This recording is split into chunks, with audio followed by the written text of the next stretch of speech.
Kamusta po kayo? Bago po ang lahat, first things first.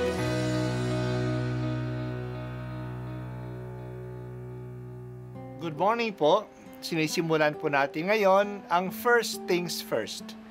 At dito po, tinatalakay natin sa unang bahagi ng umaga natin ay ang first readings na binabasa po sa banal na misa. Ito pong tinatalakay natin kasi madalas po kasi marami na tayong alam tungkol sa gospel readings. Pero konti po ang nagsasalita sa first readings. Pero ang first readings, bahagi din po yan ng Biblia, ng banal na kasulatan.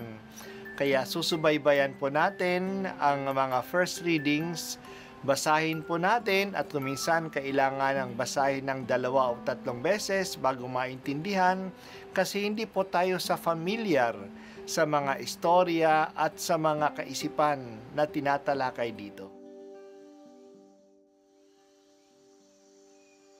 Ang pagbasa mula sa aklat ni Propeta Isaias. Makinig kayo mga taong naninirahan sa malalayong lugar. Pinili na ako ng Panginoon bago pa isilang, at hinirang niya ako para siya'y paglingkuran. Mga salita ko'y ginawa niyang sintalas ng tabak. Siya ang sa akin laging nag-iingat. Ginawa niya akong parang matulis na palaso na anumang oras ay handang itudla. Sinabi niya sa akin, Israel, ikaw ay lingkod ko. Sa pamamagitan mo, ako'y dadakilain ng mga tao.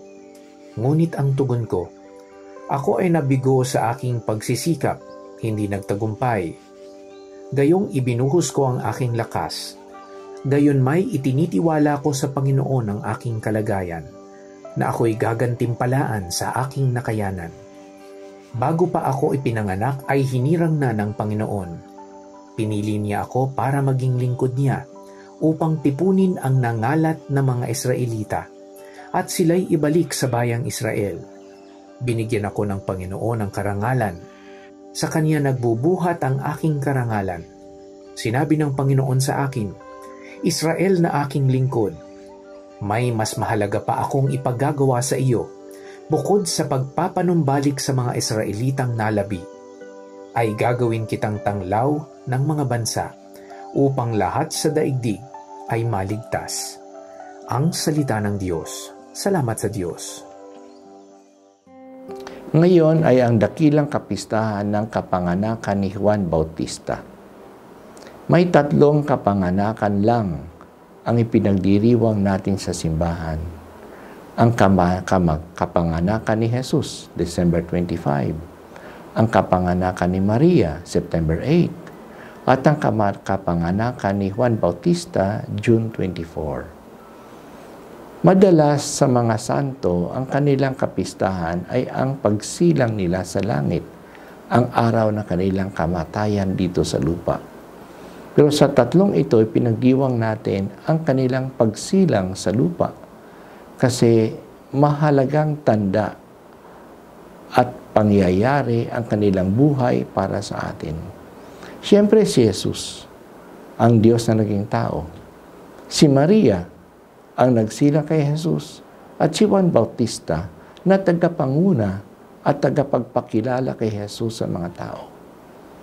Sa ating pagbasa ngayon, ito ay isa sa mga awit tungkol sa lingkod ng Panginoon. Hindi natin gaano alam kung sinong lingkod ang ng Panginoon ang tinutukoy dito. Ito ba ang propeta mismo? Ito ba ay tumutukoy sa buong bayan ng Israel? Ito ba ay tumutukoy sa Kristong darating o sa isa pang propeta? Maaari natin ito i-apply kay Jesus. Pero sa kapistahan ngayon, maaari din natin itong i-apply kay Juan Bautista.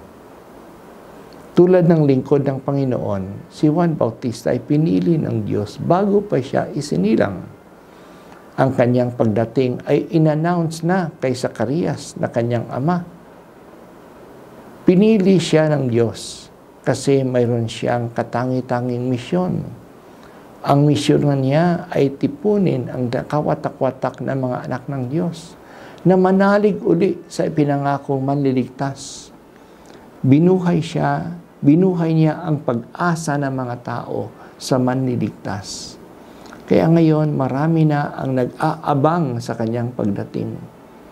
Inihanda niya ang mga tao sa pagdating na ito sa kanyang pananawagan na magsisi. Ano ang kanyang paraan? Ang salita. Matulis ang kanyang salita. Tumatago sa puso ng mga tao ang kanyang panawagan. Kaya nga, nagtanungan sila, ano bang dapat namin gawin? Pagkarinig nila sa kanya. Pati na si Jesus ay tinamaan ng kanyang sinasabi. Dumating si Jesus at sumunod sa kanya. Pero parang bigo yata si Juan.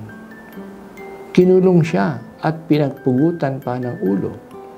Pero siya ay naging tanglaw ng mga bansa kasi ang kaligtasan na kanyang ipinahayag na darating ay kaligtasan ng lahat. Dakila si Juan. Sabi ni Jesus na wala nang ipinanganak sa isang babae na mas dakila pa kaysa kay Juan. Si Jesus mismo ay lumapit kay Juan at nagpabinyag sa kanya. Kay Juan ipinakatiwala ang gawain na ihanda ang daraanan ng Panginoon. Siya ang nagbigay kay Jesus ng mga una niyang mga alagad na narito. Isa na rito ay si Andres, ang kapatid ni Pedro. Dakila si Juan, pero sinabi din ni Jesus na mas dakila pa sa kanya ang pinakaaba sa kaharian ng Diyos, ang nabibilang ng mga anak ng Diyos. Kahit na ngayon, ang panawagan ni Juan ay valid pa rin. Ang panawagan niya ay pagsisisi. Hindi natin matatanggap si Jesus kung hindi tayo nagsisisi. Ang binyag na kanyang ibinigay ay binyag na tanda ng pagsisisi. Tanggapin po natin ang mensaheng ito. San Juan Bautista, bigyan mo kami ng focus sa aming misyon tulad ng sayo. Talagang binigay mo ang iyong buhay para sa iyong misyon. Hindi ka lang nagsalita, pero isinabuhay mo ang iyong mensahe. Kaya naakit mo ang maraming tao na maniwala sa iyo. Tulungan mo kami na isabuhay din ang aming pananampalataya.